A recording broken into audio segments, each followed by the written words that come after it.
There we go. See, I can almost get to work now. Hey, episode 102, Quarkus Insights. We'll talk about operators, but I'll give you a quick update. So this operator call is actually the first of many going forward. James Cobb, who's doing all the organizing for us, has been out looking and see if we can get people to talk about Quarkus being used in different scenarios. And so yeah, the next, I think like until next year, almost, December we have planned. There's different extensions, different insights about a lot of these extensions that we have in Quarkiverse. So yeah, if anything on here is not what you expect or you need something else, let me know. But we've been trying to reach out to everyone in Quarkiverse to get a slot. And if they're not on this list because either they couldn't make it or we didn't know about them. So let me know. So anyway, as always, we have guests and we have the chat. So if you have anyone that's not live here, there we go. Just put a question and we will come back to it. And otherwise I'll give it to Chris. I think you've been on before. Attila, maybe you want to give your quick introduction. Hi, I'm Attila. I'm kind of a maintainer, one of the co-creators of Java Operator SDK, and principal software engineer at Red Hat, and usually Java operators and operators in Java I fulfill my days. So yeah, that's more or less how I live nowadays. Sounds awesome. Yeah, like you had a fun start. Like you were on the project. You were on. You started a project working outside Red Hat, and then I know Chris and others started picking up, and then you joined Red Hat a few months ago. I feel like a few months ago, but maybe it's even longer. But, yeah, it was a funny story. We started it about 3 years ago, the project, and so it was for our needs basically. We were writing some operators in Java, and we already saw that these are common patterns and things like that, and we just then open sourced our small framework. And after a while, Chris joined and was putting the framework on the next level, I would say.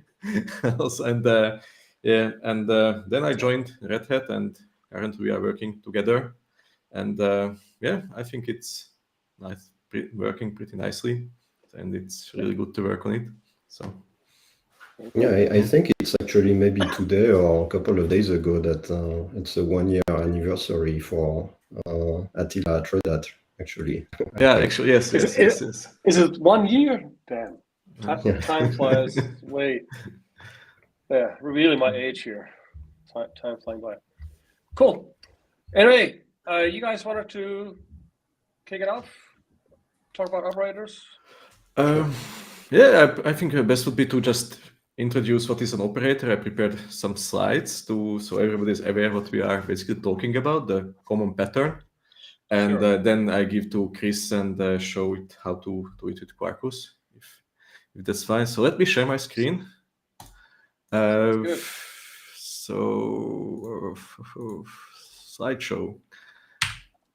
So we are talking about Kubernetes operators, not some other operators. There are some others. And so the basic idea behind operators and Kubernetes operate in Kubernetes that from the beginning, basically Kubernetes was designed for a place to build your platform. It's not like an end game or something, as was formulated by Kelsey Hightower. And basically, it was from the beginning designed for extensibility. So we know these built-in resource types in Kubernetes, like pods, deployments, config maps that everybody's aware of.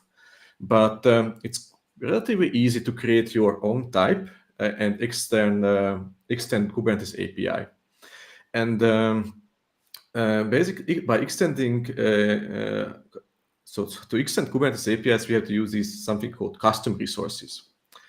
And to use custom resources and our own resources, we have to first define it And for that, Kubernetes defined a built-in type called custom resource definition.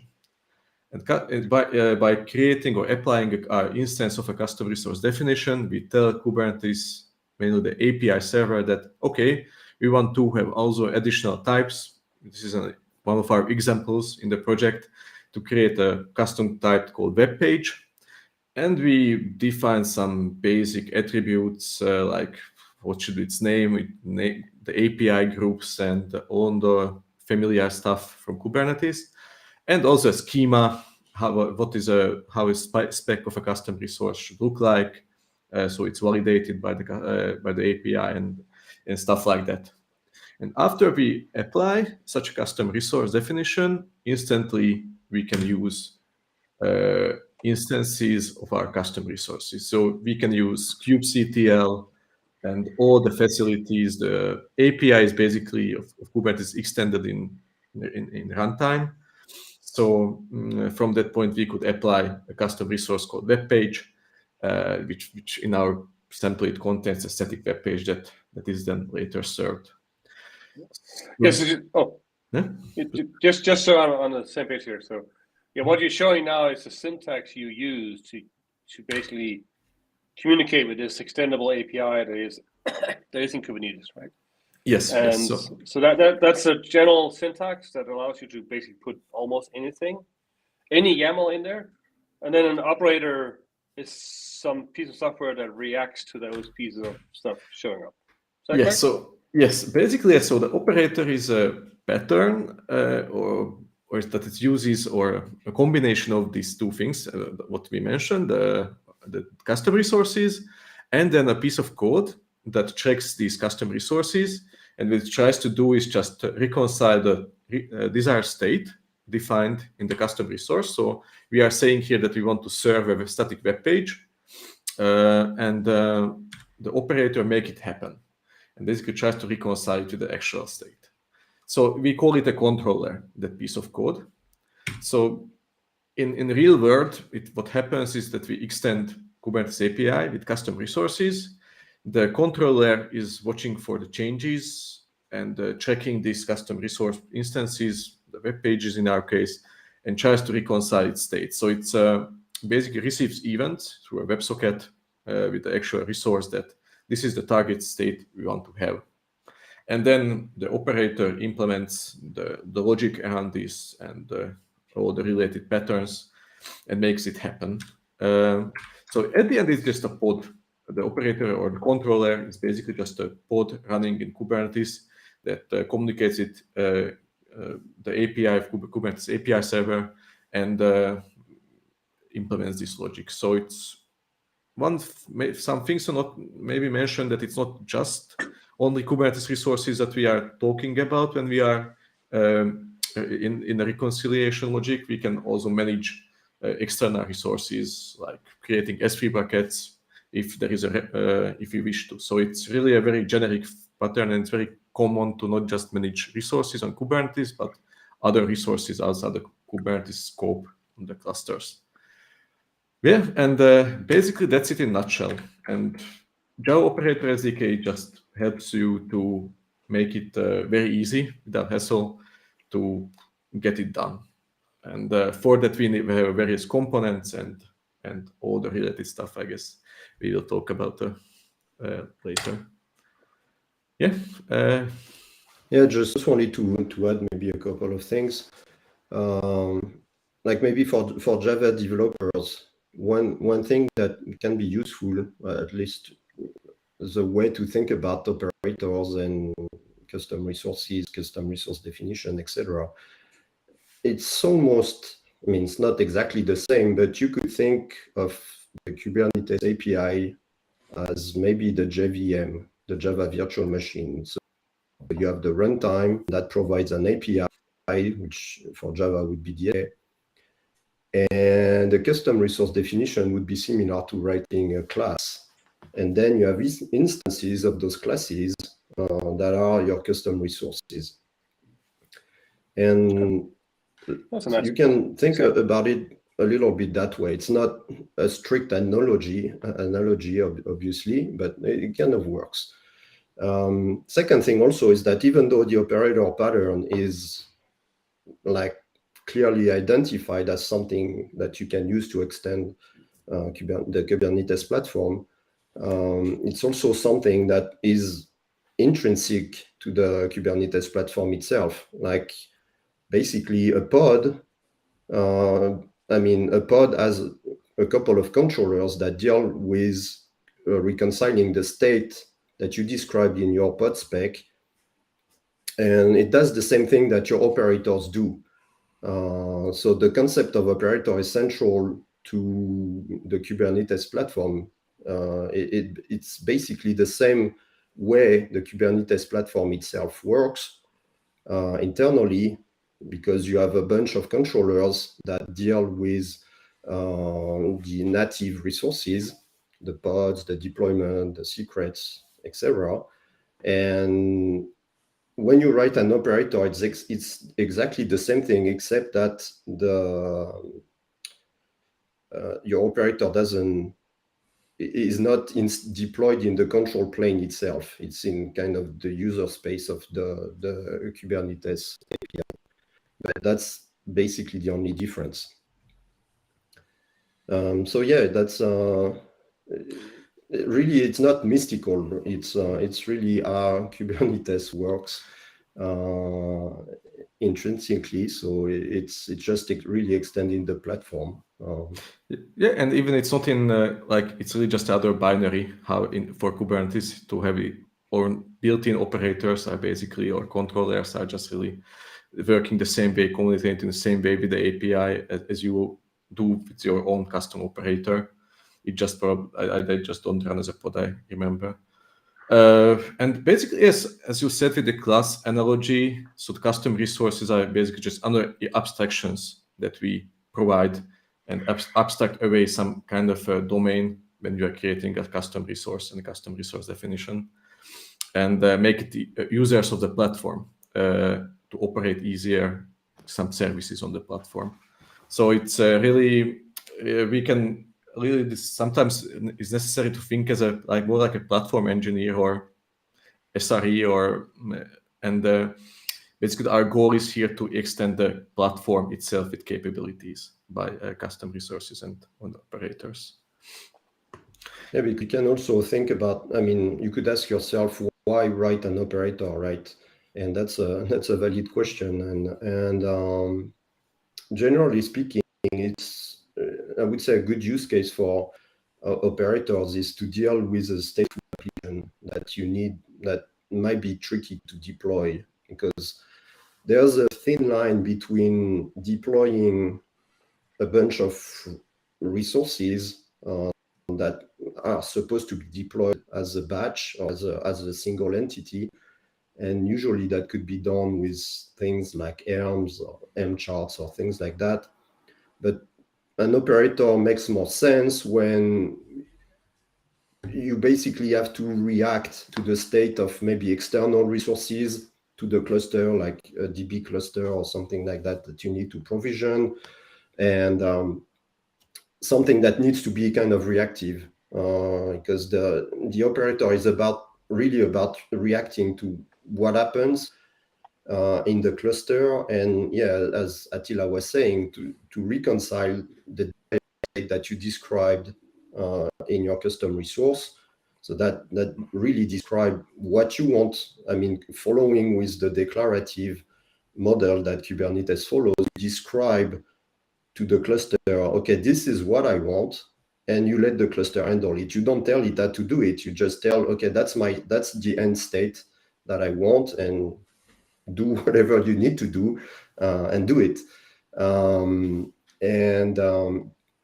Yeah, so the operators might be, they make sense when realizing that desired state might be complex, because you need to deal with external systems and things like that might fail while you're running when you're trying to operate your cluster. So it's really more about like being reactive to things. And yeah, sorry. No. No, go ahead, Attila. Go ahead. No, I think it's a quite complex topic. But so, for example, if you have to compare like capabilities of a Helm chart and how to compare what an operator is capable of, what a Helm chart is not. So obviously, Helm chart is just a set of resources, and the operator is a very custom logic written in a very generic programming language. And basically, you can do anything with the operator. And if you have some more complex, like scenarios where you how to set up some service and maybe do some backups in the background, or there is a workflow involved, not just applying a set of resources. That's all an operator. What you cannot do with a Helm chart. And there is this other thing that Chris mentioned, that we are reacting to changes in operators, and much smarter to handle changes on the cluster and do some reconciliation and logic basically on some events. While with Helm charts, you basically just fire and forget. Same as, for example, Terraform, which is other resource management tooling. So that's kind of a power of operators, that it's basically custom code and it's reacting to events. And you can do also very smart. You can be very smart for reconciliations. Basically, it's all about caches and doing it locally, not calling APIs if it's not necessary. So there is a lot of optimization involved that you otherwise cannot really do. And couldn't you also just have, like, you could still do your installation and setup using Helm or Terraform, but then the operator is more like the day two thing, like keeping it running, see if things coming in and resource shows up that you have to do something about? At least that's my mental model of I wouldn't necessarily use operators to install with, but which you can, of course. But it's more about doing the active maintenance, that like stuff you have to do anyway, but just automated. So usually it's not combined this way. So usually you just you maybe install the operator with Helm chart, and then you just everything control with the custom resource and with a nice Kubernetes feel, and then you have kubectl nicely and status and everything available in a single resource that represents your domain. It's also day one and day two, so it's meant to be from the beginning to manage the service and bootstrap the service, and then it comes to the alteration, so it's changing the desired state, like not just replicas, but I don't know any property and migration to new versions and stuff like that. It's everything. Then it's handled by the logic of the operator in the background. So it's about replacing humans, basically. Everything that a human might have to do to maintain your application as it runs or as the cluster is running. It's about self-healing, it's about migrations, versions upgrade, things like that.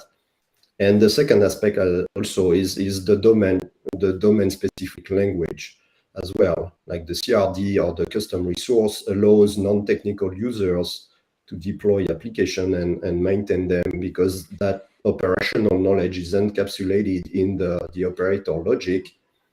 So non-technical users can only deal with the custom resource that describe language. I mean, it's YAML or JSON, but that can be made to look something, somewhat to make sense to more like non-technical users, and use a vocabulary that makes sense to them without them having to think about, okay, to deploy that application, I need to have a deployment and a service, a route, or whatever, all that. Chris, I assume you're not meaning non-technical, you just mean people who might not want to deal with all the internals of Kubernetes. Well, yeah, but I mean, it could be, I mean, writing a YAML file is, okay, it's a little technical, especially if you're like me, you struggle with white spaces and indentation. But sure. But I mean, it could be made to, it can be made for, so. Just one thing to mention from the organizational perspective. So usually, at my experience, it does like you have operators on a platform, like Kubernetes platforms, and for example, you have teams, which every team let's say every team has one namespace, and then the platform engineers prepare these operators and offerings of a platform, and then just a team, for example, wants to provision. We can say that I want to have a database. Postgre database in the background, for example, and I want to use it. And then you can make just this one operator custom resource definition offering from the platform team that, okay, please just, if you want the database, just apply this custom resource, how you configure it, and put there the specifics, and the team will have a Postgre database running in its namespace, for example. Yeah, so you can make a higher level resource definition that says, give me a database requiring these things.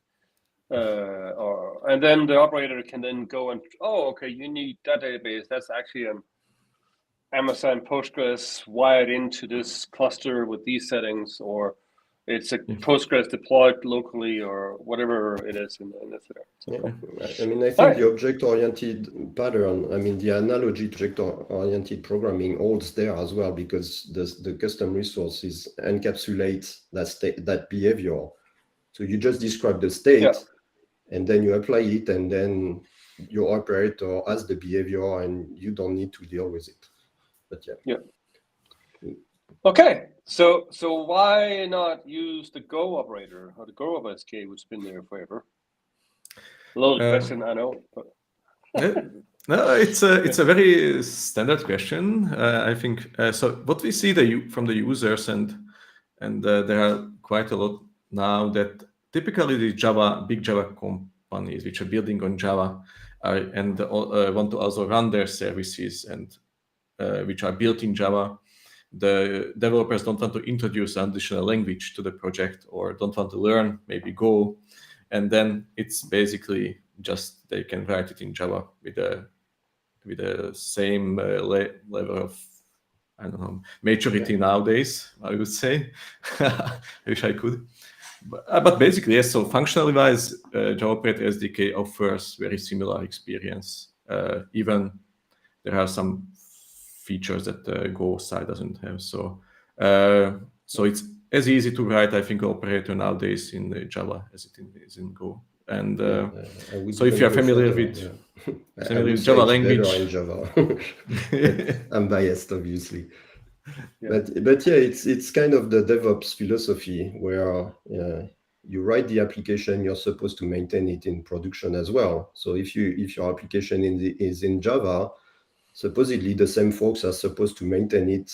I mean, that's kind of the philosophy. So supposedly they would like to use the same language they wrote the application in to operate it in production. So it makes sense to write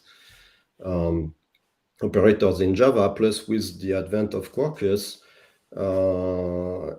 you can now have a runtime profile, because it used to be a rather tricky issue to have Java applications running on Kubernetes. But now with Quarkus, you can have a much better runtime profile, and something that with native compilation, something that approaches the Go runtime profiles as well. So you used to have that downside, but it's not there anymore. So it's if you're a big Java shop, then there's no reason why you shouldn't write your operator in Java, because you can leverage that wealth of experience from your developers. Yeah, exactly. That was why I got interested in it. Was like, I had the idea, or hey, we should have a Java SDK like a couple of years ago, but about the point of like, no, it's gonna be too heavy. Then you make Quarkus, then that problem go away. And then we spent some time convincing people that, well, since we're now asking people to write more operators, we're also asking teams who are not Go experts to. It's not like Go is hard, and it's also, we're not saying Go SDK is bad. It's just, why inflict on people that has a nice Jenkins or GitHub Actions or Azure pipeline, whatever, where everything is just done in a Java approach. If you then suddenly has to go, hey, add a Go setup, even though Go is simple, it's still like a whole different other CI pipeline, a different tool set. So we just thought, hey, let's make something that if you already have Java, then at least you don't have to move over. So yeah. Plus, to be honest, I mean, I think that the operator pattern is kind of not typical from a Kubernetes kind of workload. It's more similar to traditional Java application servers because they are typically long running. So you might even make the case that, okay, the Java virtual machine is perfect for that because it's been optimized for that very use case where it's long running. But I mean, obviously, if your cluster is resource constrained, where you have to be careful about RAM and things like that, then yeah, Java might still be an issue. I mean, at least not non-native Java. But you can make the case that you could write and operate your operators using Java in non-native mode because yeah, it works. I mean, the virtual machine has been optimized for that use case. Yeah. So we've been talking for almost half an hour, but not showing any code except for YAML. Let's show some then. So yeah. Yeah. So I mean, Oh, you unshared your screen. Yeah, sorry. I'll just share it again with a different. Can you see my screen? Yeah. Yeah, I just need to get bigger. Okay, I'll increase the font. It's better. Yeah, or bigger, Yeah, much bigger. Should I make it even bigger? Yeah. Yes, please. Okay. No, we saw it. Oh, it's there. Okay, so.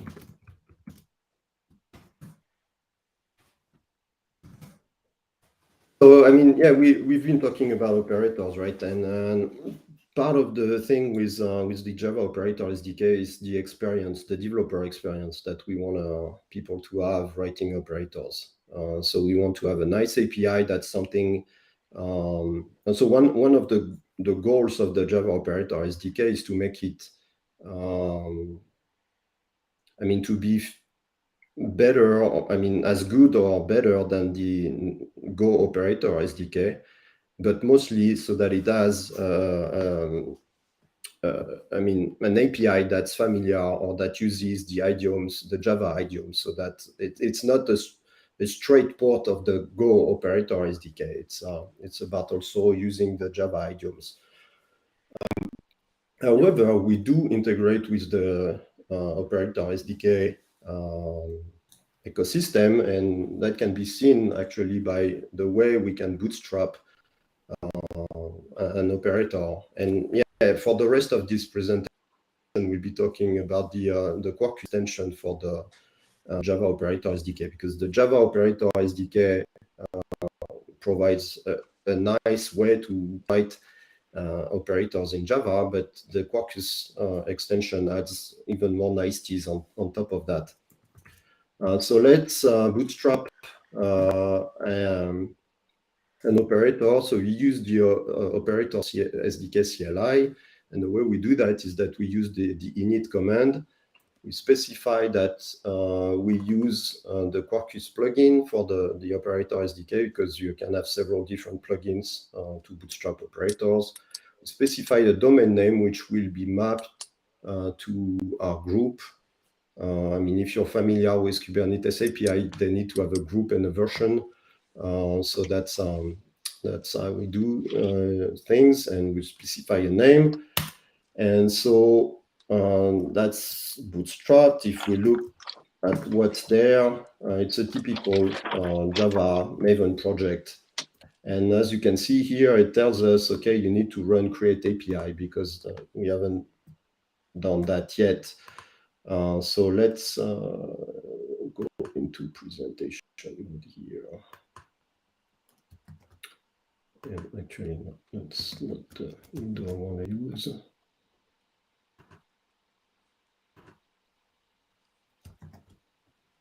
Okay, this one. So if we look at the POM file, it's a typical Maven project. So we can see that the domain name we used is also used for the group ID for our project.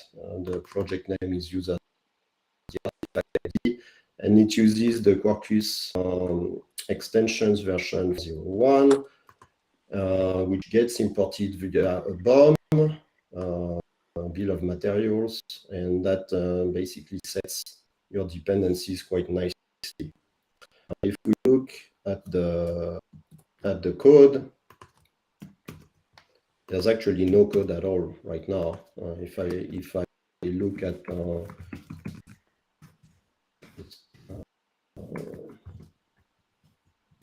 if I looked at source main and Java, there's nothing in there. But I can already run the Quarkus dev mode. And as as expected, or maybe not as expected, because actually there's something there. But the thing is that it starts, or actually in this case it doesn't start, but you can already do things. And in this case, it's because I'm using, I have an error because I'm using Rancher desktop as my Kubernetes cluster, and I need to use an extra dependency. And What's if I dependency? save, okay. Yeah, the dependency is an optional dependency actually for the Fabricate Kubernetes client. And we should have mentioned that part of the mission, yeah, like I said, for the Java operator SDK is to have a nice idiomatic, fluent way to deal with the Kubernetes API. And as part of that, it was decided to use the Fabricate Kubernetes client because we felt that it's much more natural in its API for Java developers to deal with. And so by default, though, the Fabricate client doesn't deal with the encryption setup that all the K3D based Kubernetes distributions use. They use elliptical curve encryption for their keys. And to support that, you need an extra dependency. I think that's actually been addressed in more recent version of Quarkus, I think.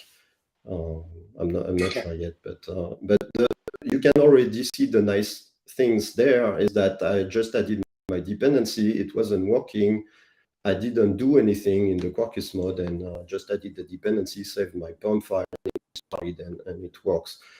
Obviously, it doesn't do anything because I haven't added any code, and the operator SDK tells me that there's no reconciler implementation, and in the operator SDK parlance, the reconciler is the equivalent of a controller. So let's add that, and the message from operator SDK into that is that we need to create an API. And in the operator SDK CLI parlance, the API is the custom resource. I mean, the custom resource definition. That's how you define a new Kubernetes API. So let's do that by creating a new API.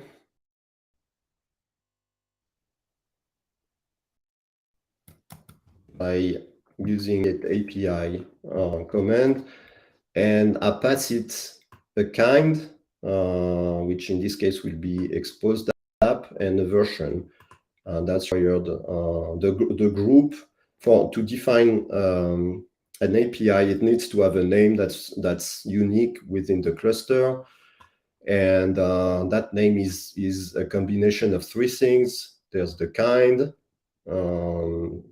which correspond to the, if you will, the simple name of your Java, I mean, the equivalent of a simple name of a Java class. You have the group, which would be the equivalent of a package, and then you have a version. And that combination of those three things define uniquely an API on the cluster. So let's do that. And as you can see on the left side, my Quarkus app running in dev mode restarted automatically, and it did a bunch of stuff. Because if we look at what is now in the code, previously we didn't have any source in main, but now we have those things. It generated, it bootstrapped the operator SDK CLI bootstrapped several things. It generated the missing reconciler that the extension was previously complaining about. It generated an exposed app class, and those two things, spec and status, that are tied to the exposed app.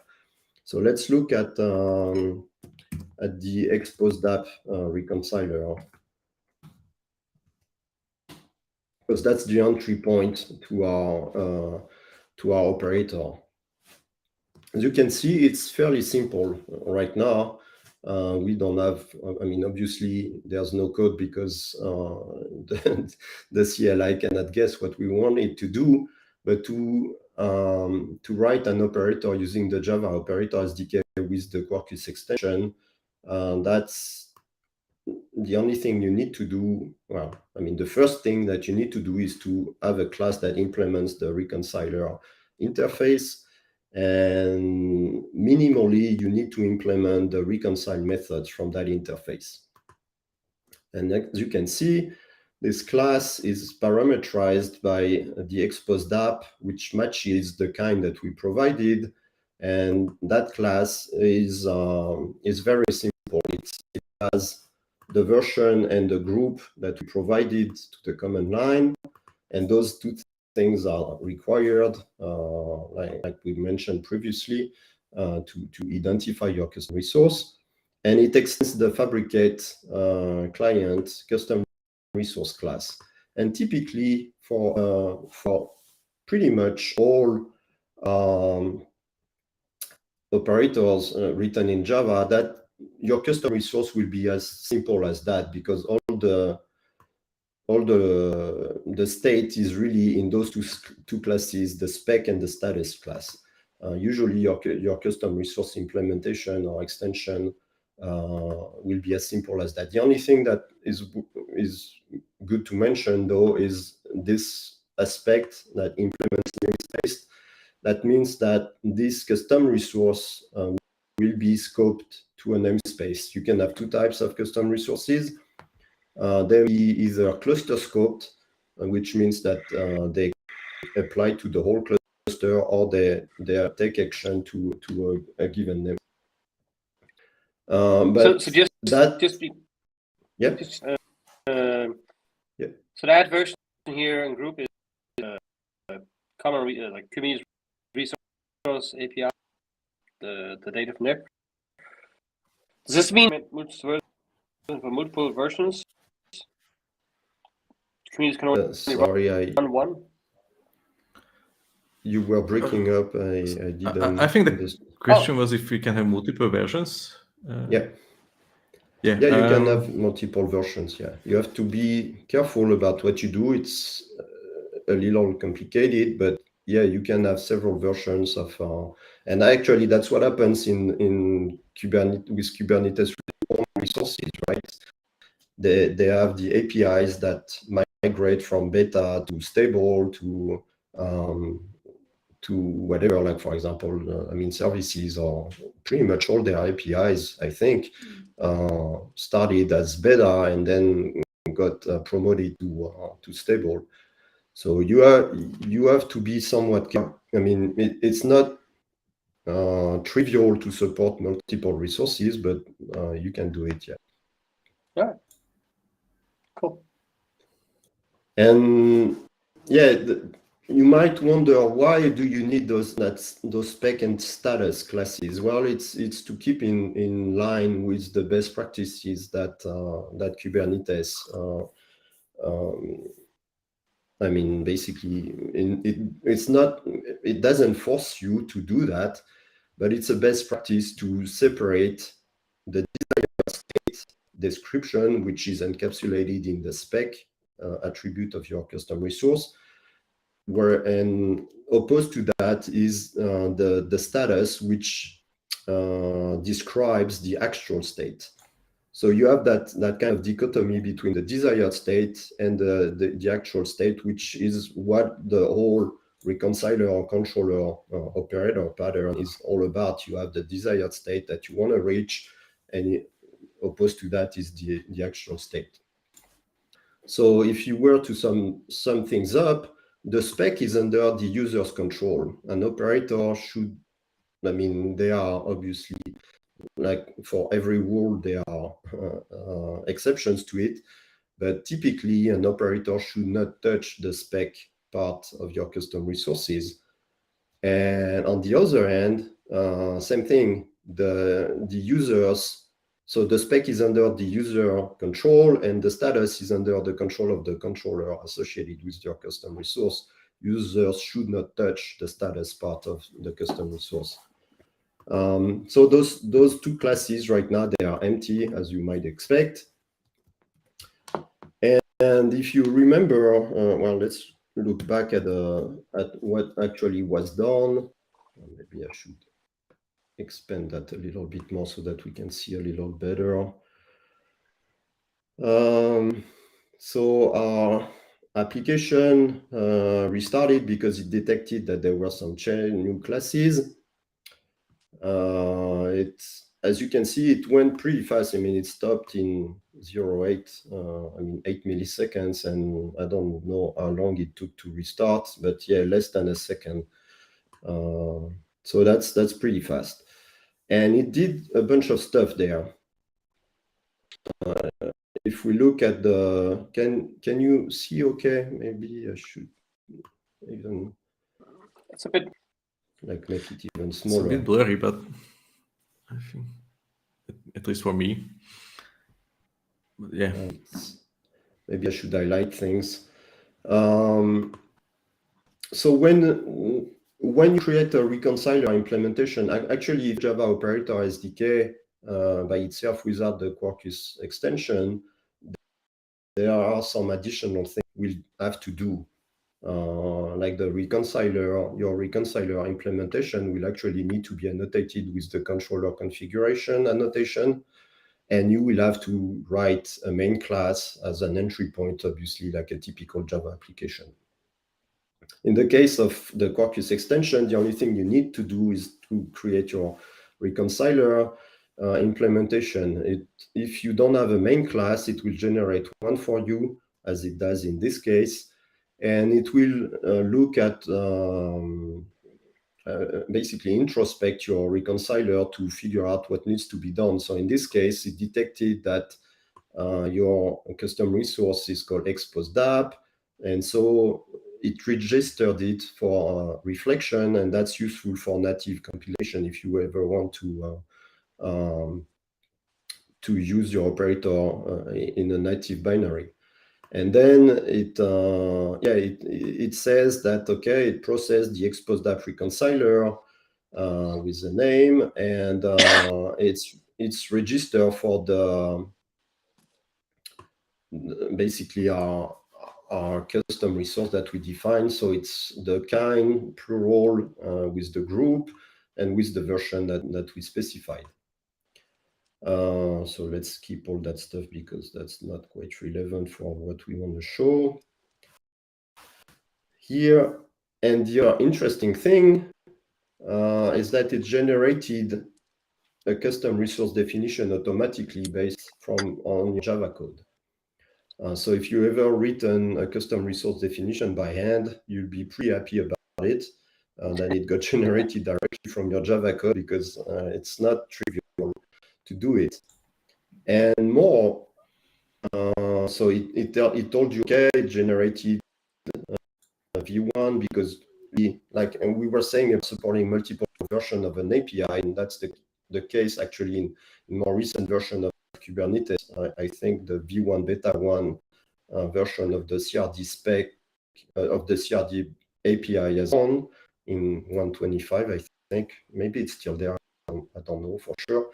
But you can generate the CRD using multiple versions of the spec. In this case, we only define one spec by default because that's what most people will do these days. But in previous one, when like a couple of years back, it might be needed to generate the V1 beta 1 version of the CRD. So it generated, and maybe just to mention that there is a generator other way around. So some people requested that. Yeah. So we can generate a Java code from CRDs too. So if you want to have a contract first approach, that is possible too.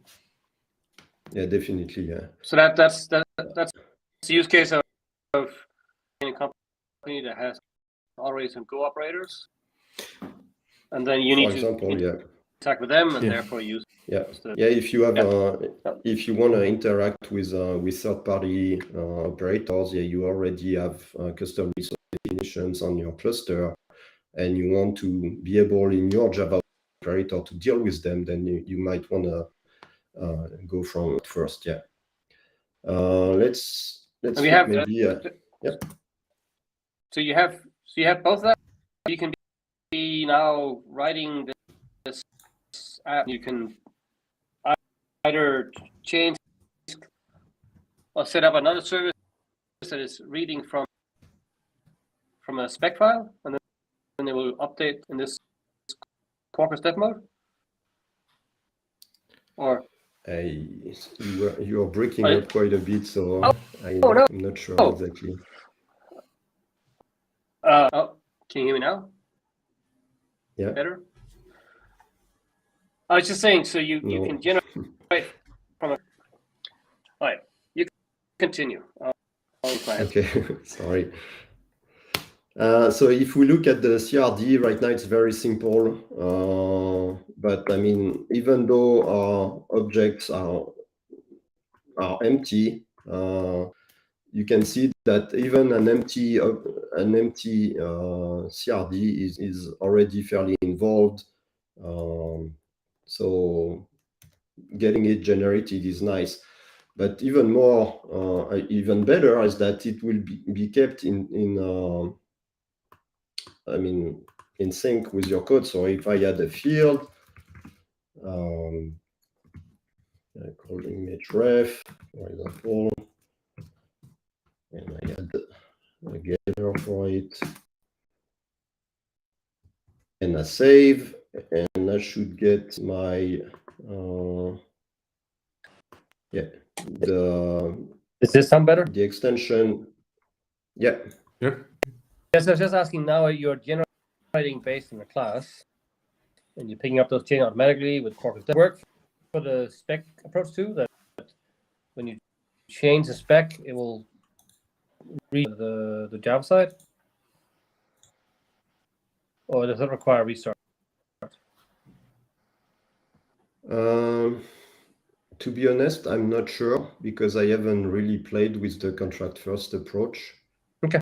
I mean, the Quarkus extension has been really focused on the Java developer experience.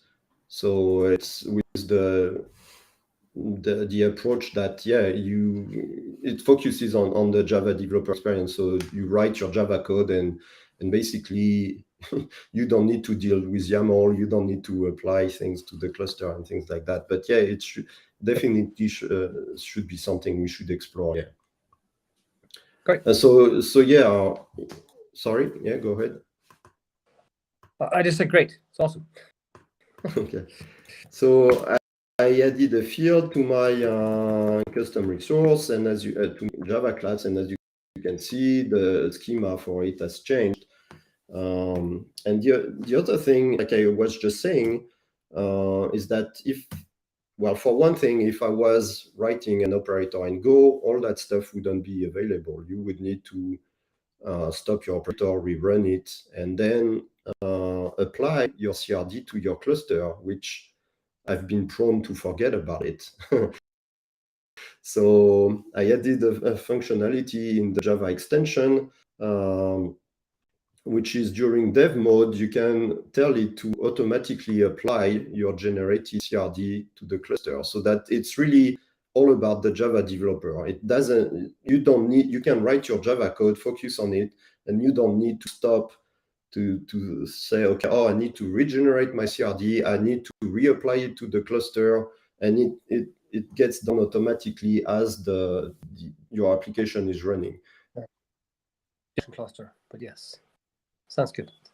And yeah, I mean, and also, like, I mean, we were saying earlier that the operators need to run on the cluster, but in this case, they actually don't need to run on the cluster. For the development experience, you can run your operator locally. It will connect to whatever cluster you are connected to as defined by your kube config. And you can run it locally and debug it locally as it's running. I mean, that's not specific to Java, but the Quarkus dev mode makes it very nice, indeed. And the Quarkus extension is smart about it. So if I add some code to my reconciler, what is it doing?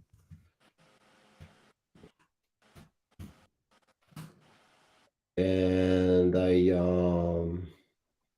just do start,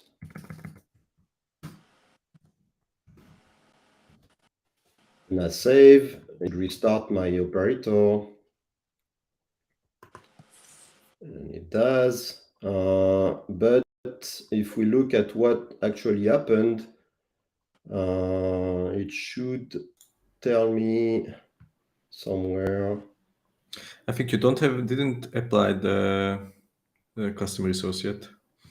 Yeah, it is a bit. But okay. That's the thing I was saying. There's by default on the Java, on the dev mode, the custom resources applied automatically. But let's see. I don't see it in the logs, but that's okay. But yeah, it should have probably. Maybe it didn't. No, just it's not just the custom resource definition what is applied. You should. Not just the custom resource definition is what automatically applied. At least I didn't see that to apply a custom resource instance itself. Oh no, I didn't create an instance yet. So yeah, it's it's just the custom resource definition that gets automatically applied. But yeah, the extension is pretty smart about it. So if you don't touch any classes in the tree that would impact some resource definition, it won't regenerate it, and it won't apply it because it doesn't need to change. Let's say, what else could we talk about? If we look at the POM, actually, there's another thing. Well, there are a couple of things. So you can see here that we have support for metrics as well. So the operator, the Java operator SDK, automatically creates metrics that can be exposed, in this case, to Prometheus. And we also have support for OLM, the operator lifecycle management functionality that is provided via Operator Hub. So you can it makes it easier for people to deploy your operator automatically. And so that's actually a second extension. I mean, it's part of the same project, but it's a different extension that will generate all the information needed to get OLM going. So if we look at